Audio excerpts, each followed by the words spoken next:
você abrir a sua Bíblia no primeiro livro de Samuel, no capítulo 16, você poderá acompanhar a leitura que vamos fazer agora. O versículo 13 do capítulo 16 nos informa que Samuel ungiu Davi na presença de seus irmãos e a partir daquele dia o Espírito do Senhor apoderou-se dele. A partir do versículo 14 temos o texto que vamos considerar hoje. O Espírito do Senhor se retirou de Saul. Enquanto o Espírito Santo se apoderava de Davi, o Espírito do Senhor se retirava de Saul. E um espírito maligno, vindo da parte do Senhor, o atormentava. Os oficiais de Saul lhe disseram: há um espírito maligno mandado por Deus te atormentando. Que o nosso soberano mande esses seus servos procurar um homem que saiba tocar harpa.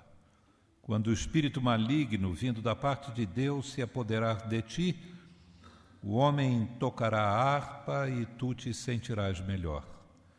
E Saul respondeu aos que o serviam: encontrem alguém que toque bem e tragam-no até aqui. Um dos oficiais respondeu: conheço um filho de Jessé, de Belém, que sabe tocar harpa. É um guerreiro valente, sabe falar bem, tem boa aparência e o Senhor está com ele. Então Saul mandou mensageiros a Jessé com a seguinte mensagem: envie-me seu filho Davi, que cuida das ovelhas. Jessé apanhou um jumento e o carregou de pães, uma vasilha de couro cheia de vinho e um cabrito, e os enviou a Saul por meio de Davi, seu filho. Davi apresentou-se a Saul e passou a trabalhar para ele. Saul gostou muito dele, e Davi tornou-se seu escudeiro. Então Saul enviou a seguinte mensagem a Jessé: deixe que Davi continue trabalhando para mim, pois estou satisfeito com ele. Sempre que o espírito mandado por Deus se apoderava de Saul, Davi apanhava a sua harpa e tocava. Então Saul sentia alívio e melhorava, e o espírito maligno o deixava. Ó Deus, que a tua palavra seja bênção para cada um de nós. E sabemos que assim será se o teu espírito for soberano na mente e no coração do pregador e dos ouvintes. E é isso que te pedimos, em nome de Jesus. Amém. Antes de chegar ao assunto da mensagem desta manhã, eu sinto a necessidade de considerar 3 problemas relacionados com esse texto. 2 são problemas internos no texto. E o outro é externo ao texto. É uma interpretação que se faz do texto. Eu vou começar com esse externo ao texto. É a interpretação de que uma pessoa que tem o Espírito de Deus possa perdê-lo.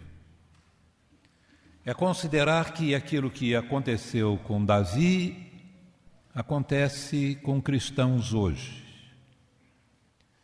Que um dia a pessoa faz a sua profissão de fé em Jesus Cristo, crê nele, o Espírito Santo vem estar com ele, mas por não levar uma vida de obediência a Deus, o Espírito Santo o deixa. E isso significa que ele está perdido. Isso não é correto. No Velho Testamento, o Espírito Santo vinha e estava sobre as pessoas, não com o objetivo de salvá-las, mas com o objetivo de capacitá-las para uma tarefa. E era dado sob medida. E no Novo Testamento, o Espírito Santo vem para fazer morada no crente. Passa a habitar permanentemente no crente e o sela para a vida eterna, para a salvação. Então, o que acontece com Davi acontece dentro da dispensação de Deus, de como o Espírito de Deus atuava nas pessoas no Velho Testamento. Agora, as duas questões relacionadas com o texto. A primeira delas, se você conhece a história de Davi conforme relatada por Samuel, você vai encontrar que no capítulo 17, Davi vai derrotar Golias. E Saul vai perguntar quem é esse jovem que derrotou a Golias. E ele vai ser informado que ele é Davi, que ele é filho de Jessé, etc. e tal. Ora, se quando Davi enfrenta Golias e o derrota, Saul demonstra não conhecer Davi, como é que Davi trabalhava antes para Saul, numa posição assim, ou numa função tão íntima dentro do palácio? E depois, tendo se tornado escudeiro de Saul. O texto bíblico, no Velho Testamento, ele é formado depois de haver uma espécie de tradição oral. As histórias eram contadas e aquilo que era transferido oralmente ganha uma redação posterior. E alguém pode achar que esse texto está fora de ordem. Davi enfrenta Golias, Saul fica conhecendo Davi, e é depois disso que Davi vai para o palácio para tocar a sua arca para Saul. Eu não creio que esta seria a posição correta do texto. Devo dizer que eu creio que essa história é verdadeira por causa do propósito do narrador da história, dirigido pelo Espírito Santo. Esse encontro de Davi com Saul e o fato dele trabalhar para Saul tocando harpa não é depois da luta com Golias, porque se isso acontecesse, os servos de Saul não falariam de Davi dizendo: Jessé tem um filho assim, assim, mas eles diriam: Davi, aquele que venceu Golias, ele toca harpa. A apresentação seria diferente. Então haveria também uma dificuldade em colocar esse texto depois da vitória sobre Golias. Quer dizer, colocar o texto lá não resolve a dificuldade. Para mim, a dificuldade não está no texto, mas está em Saul. Saul é um homem atormentado por um espírito maligno. Saul é um homem que, se afastando de Deus e sendo oprimido por um espírito maligno, se volta para dentro de si mesmo. E quando a pessoa chega a essa situação, às vezes ela chega a um estado quase que de hermetismo existencial. Ela fica fechada dentro de si própria. Desculpem o termo hermetismo, eu não gosto de usar palavras assim. Mas ele fica fechado dentro de si mesmo, ele não age mais em função dos outros, mas em função de si. Ele não percebe os outros. Como gente que vai num restaurante, por exemplo, comer uma pizza e fica ali o garçom, não é? Traz a pizza, oferece mais um pedaço, outro pedaço, traz o refrigerante. E depois de saírem do restaurante, a pessoa, ou da pizzaria, a pessoa pergunta como é que era a aparência do garçom. A pessoa não sabe.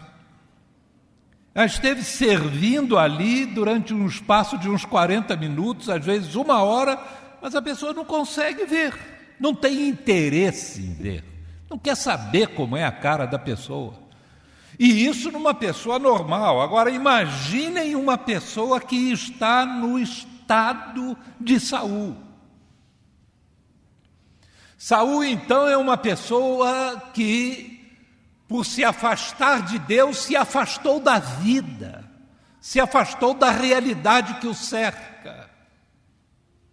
É um homem que vai desmoronando por dentro.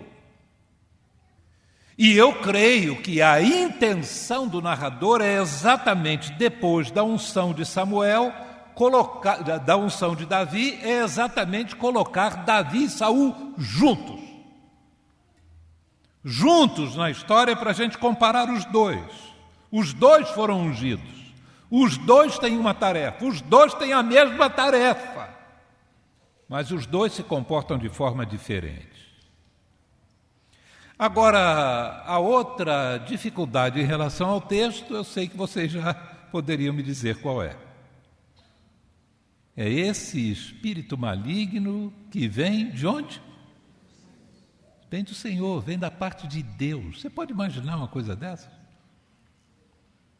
Lá no céu, Deus ter assim a turma da pesada, né? A turma do mal, que de vez em quando Deus diz assim, desce você. Os anjos que se vestem, não é, de roupas escuras para irem lá atormentar os homens. Ei, a máfia celestial, né?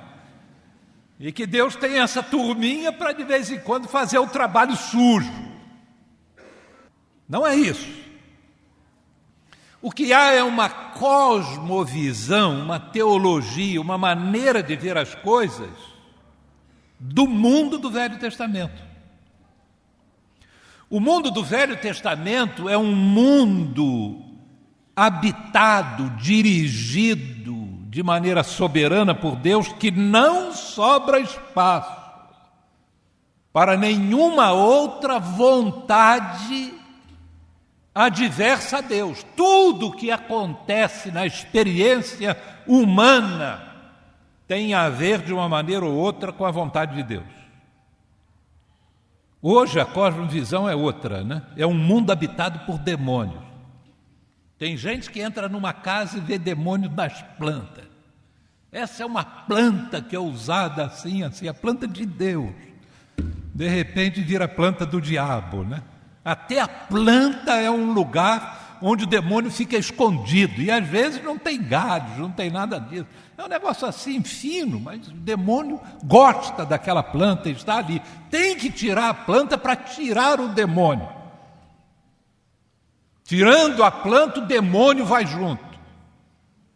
Esse disco, isso é coisa do demônio, bota para lá. Isso daqui é do demônio. Esse quadro é do demônio. Isso aqui é do demônio.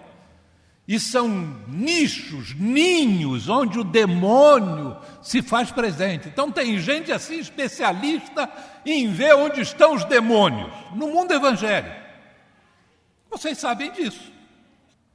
O crente do Velho Testamento não vivia vendo demônio, ele vivia vendo Deus. E essa posição é mais correta, hein? Porque se os demônios chegam a fazer alguma coisa, fazem debaixo da permissão de Deus. Eles não podem fazer nada que Deus não permita. A própria existência de um ser do mal depende de Deus. Ele está ali porque Deus permite. Ele interfere até onde Deus permite. Então, se há um espírito maligno interferindo na vida de Saul, Deus é soberano sobre isso. Isso é da parte de Deus, mas para nós no sentido de consentimento. Não de que Deus tenha a máfia celestial para o trabalho sujo, né? Deus é apenas o Deus soberano e não há um outro ser que seja rival de Deus. Isso não existe na mente do crente do Velho Testamento. Era essa a cabeça de Jó. O inimigo chega diante do Senhor e o Senhor diz assim, você viu meu servo Jó? Como ele é fiel? E o inimigo diz assim, mas também, você trata ele assim, dá do bom e do melhor para ele. O sujeito come filé mignon todos os dias. Agora dá osso para ele, para ver. Retira as tuas bênçãos, bota ele na penúria. Aí Deus diz assim, vai, pode fazer. E o inimigo vai fazer isso, tira a família, tira gado, tira isso, tira todo mundo. Até os amigos que Jó possuía acabam não se revelando tão amigos assim. Agora, em todo esse momento, o que Jó raciocina e crê? Ele não diz, o inimigo chegou, acabou com o meu gado. O inimigo, o espírito maligno matou os meus filhos. Ele diz, Deus deu, e Deus tirou. Bendito seja o nome do Senhor. Jó não está vendo uma ação maligna, Jó está vendo uma ação de Deus na vida dele. Porque sabe que por sobre o maligno está Deus. Jó crê corretamente, e é dessa maneira que nós devemos observar esse texto. E estamos agora com a cabeça mais pronta para prestar atenção no texto. Davi, então, é ungido por Samuel. E agora, Davi, depois de ungido por Samuel, o que faz? Ungido para ser rei. Davi volta para as ovelhas. Davi não tem pressa. Davi não articula, Davi não movimenta as coisas. Davi não chega para o pai e diz assim, meu pai, eu fui ungido para ser rei, mas estou longe do palácio. Me dá um dinheirinho aí que eu quero montar uma barraca de hot dog em frente ao palácio do rei. Porque aí, pelo menos, o pessoal vai me ver ali, né? Eu quero estar perto do poder. Não, Davi continua lá com as ovelhas dele, porque Davi crê que Deus que o ungiu é que vai mover as coisas e move. O espírito maligno que Deus permite, porque enquanto o espírito maligno quer destruir Saul e Deus permite que Saul seja castigado, é também esta ocasião que vai já introduzir Davi no palácio e estabelecer esta comparação. Agora, vamos retroagir a história de Saul, já que os dois são juntos, e quando o Espírito de Deus coloca dois personagens assim muito próximos, é bom a gente estabelecer alguma comparação, porque disso vem lições muito importantes. Você pode chegar um capítulo atrás, no capítulo 15, que vem que Saul é rejeitado por Samuel. A partir do versículo 12 nos informa que Samuel de madrugada foi ao encontro de Saul, mas lhe disseram, Saul foi para o Carmelo, onde ergueu um monumento em sua própria honra, e depois foi para Gilgal. Observem que Saul já começa a trabalhar para si mesmo, para sua honra. Quando Samuel o encontrou, Saul disse, o Senhor te abençoe. Eu segui as instruções do Senhor. Samuel, porém, perguntou, então que balido de ovelhas é esse que ouço com meus próprios ouvidos? Que mugido de bois é esse que eu estou ouvindo? Porque a ordem dada por Deus a Saul é que Saul castigasse os amalequitas totalmente, até o gado, não aproveitasse nada. Os amalequitas estavam debaixo do castigo de Deus e a sentença era de destruição. Não pensem que o Velho Testamento apresenta um Deus severo e o Novo Testamento apresenta um Deus bonzinho. Não é nada disso. Deus se mostra mais gracioso no Novo Testamento e mais severo no Novo Testamento. Porque enquanto se fala aqui de matança de gado, de um povo, uma limpeza étnica, que é uma coisa que nós abominamos hoje, mas que Deus tem o direito de exercer juízo, Deus é Deus. No Novo Testamento, Deus não fala de limpeza étnica, fala de inferno, de perdição e castigo eternos, e é o próprio Jesus que fala isso. Então a severidade no Novo Testamento se intensifica, para ninguém se escandalizar com isso que está aqui. Isso faz parte de Deus abrir o entendimento do povo para que o povo saiba direitinho de que Jesus nos veio salvar. De algo absolutamente terrível. Respondeu Saul: os soldados os trouxeram dos amalequitas, eles pouparam o melhor das ovelhas e dos bois para sacrificarem ao Senhor, o teu Deus, mas destruímos totalmente o restante. E aí Samuel vai dizer que Saul tinha desobedecido a Deus e que Deus já o havia rejeitado e já havia escolhido um outro para o seu lugar. Agora capítulo 13. Vamos voltar atrás mais um pouco. A partir do 11, no capítulo 13, 1 Samuel. Perguntou-lhe Samuel: o que você fez? Saul estava em Gilgal, em Miquimais, para lutar contra os filisteus, e o povo estava se dispersando. Samuel disse: espera eu chegar para que eu ofereça o holocausto. E o exército estava se dispersando. O contingente que ia lutar contra os filisteus se tornava cada vez menor. Perguntou-lhe Samuel: o que você fez?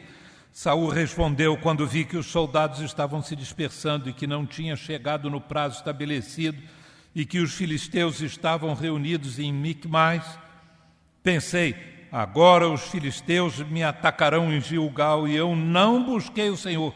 Por isso senti-me obrigada a oferecer o holocausto. Eu mencionei numa mensagem anterior que o problema de Saul ocorre num contexto de adoração. Hoje eu quero mencionar o fato de que ocorre também no desempenho de sua tarefa, do seu trabalho de rei. No seu trabalho, Saul faz um péssimo uso da adoração. Ele faz da adoração uma ferramenta para ajudá-lo no trabalho. Eu vi que o pessoal estava se dispersando e disse: é hora do culto. Cada um se aproxime aqui, traga a sua Bíblia, o seu Novo Testamento, a caixinha de promessas. Vamos ter o nosso culto, porque daqui a pouco nós vamos para a batalha. Mas é a ideia de que nós precisamos desse momento de culto para sermos bem-sucedidos na batalha. Entendem? Nós não oferecemos o culto por causa de Deus, porque Deus é merecedor do culto. Mas oferecemos o culto para agradar a Deus, para que Deus, agradado pelo culto, nos dê a vitória. É uma forma de manipular a Deus, de tratar a Deus de uma forma que Deus não deve ser tratado. É fazer de Deus menos do que Deus. Vá lá que os homens façam isso com as entidades aí fora. Ofereçam galinha, milho, cachaça, charuto e essas coisas, não é? E coloquem numa encruzilhada. Eles não estão fazendo para Deus. Então, vamos dar isso aí para ver se essa entidade agradada, felizinha, gostando do frango, fumando seu charuto, nos deu uma mãozinha. Agora, achar que a gente pode fazer a mesma coisa com Deus, que a gente pode agradar a Deus, jogar um milhinho para Deus e dizer, olha aqui, Deus, olha aqui, pega esse milhinho, é seu. Porque Deus agora, não é, de barriga cheia, comeu o franguinho, fumou seu charuto, vai ajudar a gente. Que negócio é esse? Que coisa esquisita é essa? Achar que a gente chega aqui no culto, louva a Deus, louva a Deus, louva a Deus, Deus fica feliz. Ainda mais que com o louvor a gente pega Deus que está fora do seu trono e coloca Ele no trono. Porque é o louvor que as pessoas cantam entronizando a Deus. Quer dizer, colocando Deus no trono. Deus está fora do seu trono, mas a pessoa chega ali, enquanto canta, coloca até mesmo Deus no trono. Que história esquisita. Que ideias torcidas acerca de Deus e acerca de adoração. No segundo exemplo, Saul quer agradar o pessoal. Samuel disse, acaba com tudo. Não sobre nada dos amalequitas, nem uma unha. Aí Samuel chega, ouve o balido das ovelhas, o mugir do gado, e pergunta, que barulho é esse? Saul tem coragem de dizer, eu fiz tudo que você mandou, que você disse, que Deus mandou. E Samuel volta a perguntar, mas que barulho é esse? Ele disse, os oficiais escolheram o melhor dos amalequitas para oferecer a Deus em holocausto. Quer dizer, o culto agora é para agradar os oficiais, para agradar o povo, para agradar outras pessoas e não para agradar a Deus.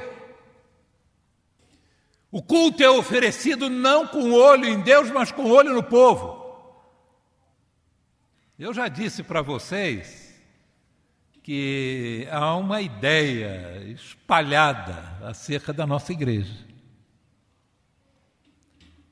Eu creio que a nossa igreja tem uma liturgia equilibrada, tem ali a guitarra, o violão, a bateria, tem o piano, o órgão. Não jogamos fora a nossa herança musical, que são os hinos, mas cantamos cânticos. Mas para muitas pessoas hoje, a música na igreja tem que ser banda e cânticos.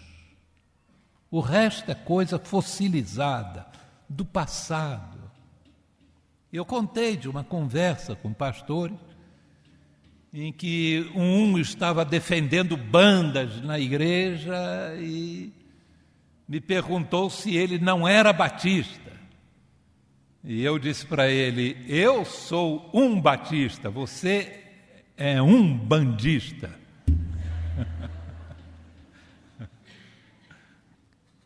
Mas, às vezes, vinham para mim e diziam assim, Hélio, se você quer ter aquela igreja com gente caindo pela janela, mude o culto. Que história é essa? Fazer do culto um instrumental para juntar pessoas. É evidente que o povo vem adorar a Deus e que a maneira de adorar não deve ser do pastor nem do ministro, porque é o povo que está adorando. Não é o nosso bom gosto que tem que prevalecer, é a expressão de louvor, de adoração do povo. As coisas vão mudando e a igreja vai se adaptando a isso, porque o povo vem para adorar a Deus. Agora, não se dá para o povo o que o povo quer. A nossa preocupação não é com um determinado estilo do culto, mas com o conteúdo desse culto. O que é que nós estamos cantando? Nós selecionamos aquilo que nós cantamos. Não é todo cântico, bonitinho, bem certinho, na harmonia, que as palavras caem direitinho, fica gostoso cantar, que a gente canta e a garotada toda, né, mexe, não tem problema mexer, né? E eu não sou contra esse negócio de mexer, não sou contra que levante a mão, mas nós somos contra, o ministro e o pastor, a manipulação do povo. Agora, levanta a mão, agora palmas, mais palmas, está fraquinho, vamos mais. E agora é hora de balançar, e vamos, né? E faz aqui uma aula de ginástica na hora do culto, para com isso animar as pessoas. Não. Nossa preocupação é o que estamos cantando, o que está sendo transmitido, qual é o ensino disso, que tipo de cabeça isso que nós estamos cantando vai fazer. É essa a nossa preocupação. Eu já vi aqui na igreja o pessoal cantar ritmo de samba, já vi rap, já vi disso tudo. O problema nosso não é o tipo de ritmo. Nem achamos que Deus tem preferência por um tipo de ritmo. Não cremos nisso. Mas cremos que a questão daquilo que se canta, o conteúdo daquilo que se canta é importante diante de Deus e para a edificação espiritual do povo, para o povo conhecer e entender mais e melhor as verdades de Deus. Então é um problema sério quando as pessoas fazem do culto um meio de agradar o povo, em vez de louvar a Deus, voltado para Deus, um meio de manipular a Deus para Deus fazer aquilo que a gente quer. Esse foi o problema de Saul. Saul se perdeu, meus irmãos, nessa junção de adoração e trabalho. Agora Davi já estava trabalhando lá com as ovelhas, mas agora vamos para o primeiro trabalho dele depois de ungido. A harpa na mão. Vai se tornar Davi.gov. Vai ser funcionário federal. Vai trabalhar para o governo, para o rei. Vai trabalhar no palácio. E Davi vai humildemente. É interessante que Davi poderia raciocinar da seguinte maneira: aquele é um rei caído, eu sou o novo rei, eu fui ungido para reinar, esse cara aí não presta, já foi rejeitado por Deus, por que eu vou trabalhar para ele? Mas Davi não pensa dessa maneira. Ele crê que Deus é soberano, que a unção de Saul deve ser respeitada por ele.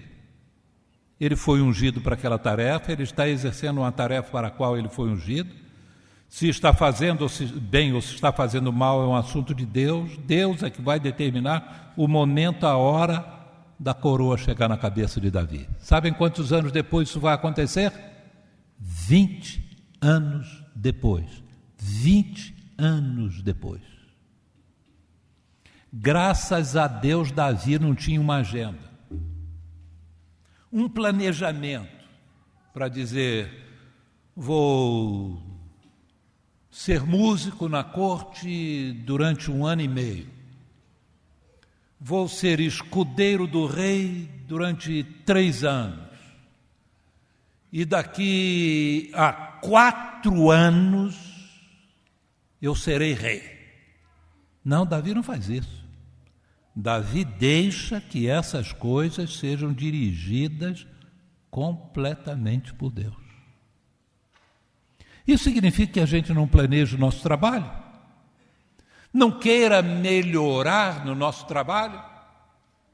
Hoje eu estou entrando nessa firma, sou mensageiro, mas o meu desejo é ser o diretor executivo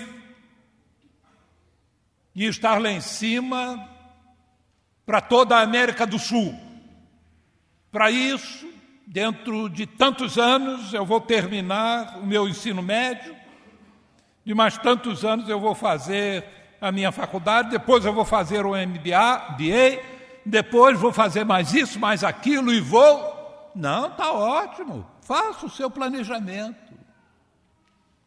Mas tudo isso tem que estar submetido a Deus.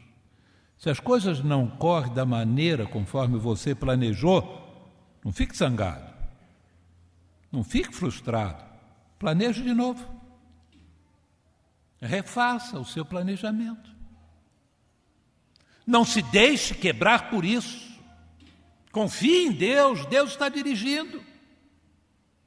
Coopere com Ele para que Deus o leve na direção que Deus quiser levá-lo. Não tente fazer as coisas de Deus no lugar de Deus. Faça aquilo que lhe compete fazer e deixe com Deus o que cabe a Deus fazer. Na tradução, nas outras traduções, aqui os servos dizem para Saul e dizem que Davi era um homem que falava bem. Em outras traduções traz assim, sisudo de palavras. É um sujeito que fala pouco, comedido no que fala. Guarda a língua dentro da boca. Eu creio que essa tradução sisudo em palavras é melhor.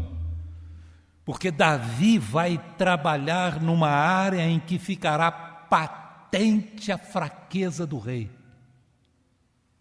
Ele entra na intimidade do palácio para ver o rei despojado de sua honra, de sua glória, e rebaixado às condições mais tristes e terríveis. Os oficiais de Saul diziam assim, pode confiar nele porque ele é um rapaz que guarda a língua dentro da boca. Tem gente que não faz isso. Tem gente que se sente melhor fazendo comentários sobre fraqueza alheia. Tem gente que faz isso no esporte. Tem gente que acha que tem esse dom espiritual. Chegar na igreja e ficar atrás. Fulano de tal não veio porque ele não vem andando. Porque o que está vendo com ele? E fulano, o que foi que aconteceu? Partou, tal. E aquele diácono? Está sempre querendo saber, mas do que sabe não faz bom uso. Davi é um homem que vai para o seu trabalho, mas vai fazer o seu trabalho de forma comedida a não prejudicar Saul. Ele é uma pessoa que entra no palácio para ajudar, e ele vai ajudar. Davi faz o seu trabalho tão bem que Saul pede para Davi continuar com ele. Eu acredito que Saul ouviu que Davi era filho de Jessé, mas esqueceu disso. Nem prestou atenção. Davi era o cantor, que ele não percebia a face, percebia a harpa. Desfrutava da música, mas não olhava o músico. Era protegido pelo seu escudeiro, mas não o via como pessoa, mas como uma extensão de suas armas e de suas defesas. Mas Davi faz o melhor que pode. Meus irmãos, o nosso trabalho diário é cenário do nosso serviço e da nossa adoração a Deus. Trabalho é uma coisa muito séria. Não dividam e não separem o trabalho de cada dia do culto de domingo. Senhor, que agora que nós estamos aqui, nós esqueçamos de tudo que ficou lá para fora. Não esqueça não. Pode vir com o seu trabalho. Pode vir com suas reclamações diante de Deus também aqui, pode fazê-las lá. Davi tinha de tudo para reclamar. Tinha um trabalho que o chefe não ligava para ele, que gostava dele, mas era um péssimo patrão. Você diz assim, pastor, o lugar onde eu trabalho não dá para eu ser um crente lá. Davi era crente na toca do leão. No homem, servia o homem que mais iria odiá-lo na sua vida. E sabia que Saul era uma pessoa a quem Deus já havia desprezado. Trabalho é uma coisa muito importante.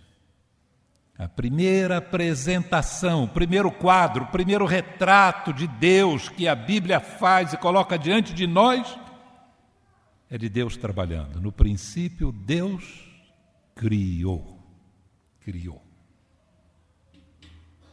Logo de cara a Bíblia vai mostrar Deus trabalhando. Trabalha 6 dias, estabelece o 7º para o culto. Jesus nos é apresentado dessa maneira também no trabalho.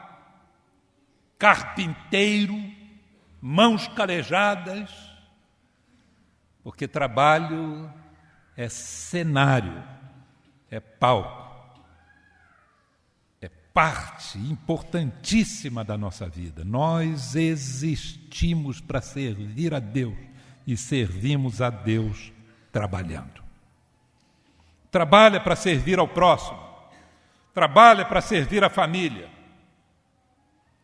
E parte da adoração a Deus está nesse serviço que nós prestamos e na maneira conforme nós prestamos esse serviço. Então, não dividam a vida entre a adoração e o trabalho. Não separem as duas coisas. Mas quer comais, quer bebais, ou façais qualquer outra coisa, façam tudo para a glória de Deus. Porque o Deus que criou o homem disse para o homem: a sua tarefa é dominar. E a primeira coisa que Deus fez para Adão ser o dominador foi colocá-lo como jardineiro. Vai lá e trabalha no jardim. Porque nós nos encontramos com Deus no nosso trabalho, no trabalho de dia a dia.